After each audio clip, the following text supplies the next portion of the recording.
Les priorités du président élu, je crois que ça va être d'abord de calmer le climat social, c'est-à-dire de pacifier le front social, notamment en ce qui concerne les secteurs de l'éducation et de la santé.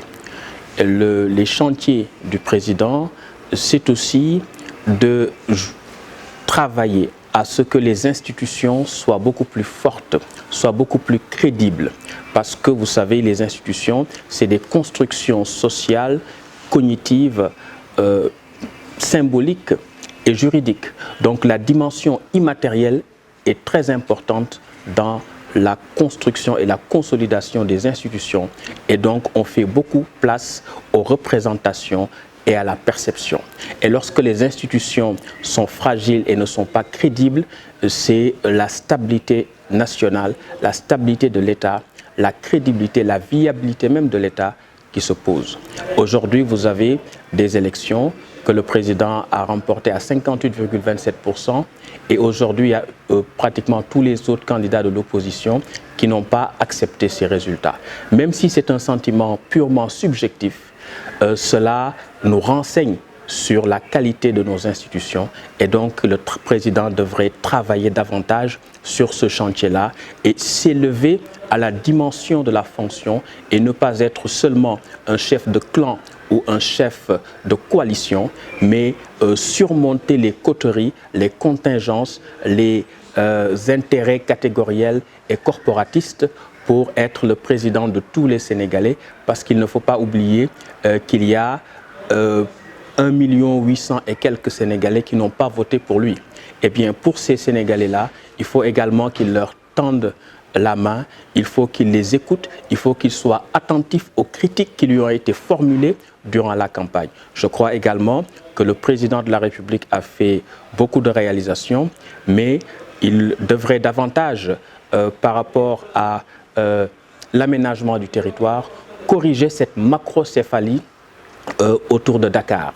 Parce qu'aujourd'hui, on ne peut pas concevoir une concentration excessive des investissements sur l'axe Dakar-Diamniadio-Diass, alors que l'intérieur du pays est laissé en rade. Même s'il faut y convenir, il y a eu le PUDC, le programme d'urgence de développement communautaire, et le PUMA, le programme d'urgence de développement des territoires et axes frontaliers. Donc tout cela, c'est des programmes à encourager, à continuer, mais encore une fois, comme leur nom l'indique, c'est des programmes d'urgence.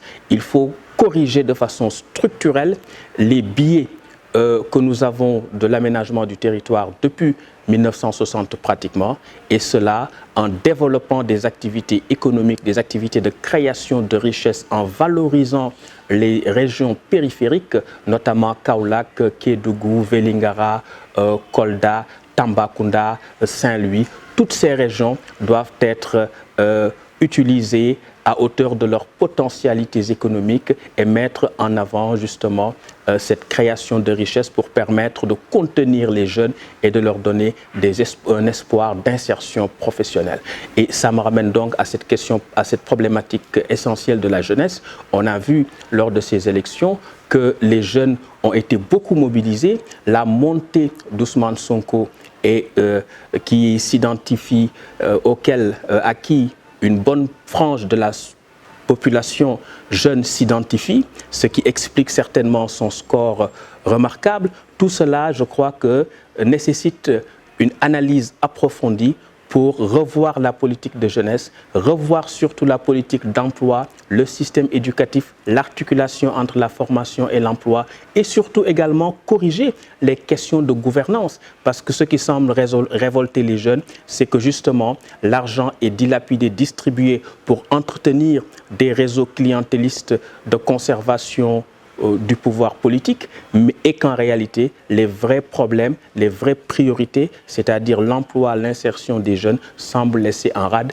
et cela nourrit un sentiment de révolte et de frustration qu'il va falloir contenir et endiguer pour stabiliser le jeu politique, pour stabiliser plus généralement la situation sociale.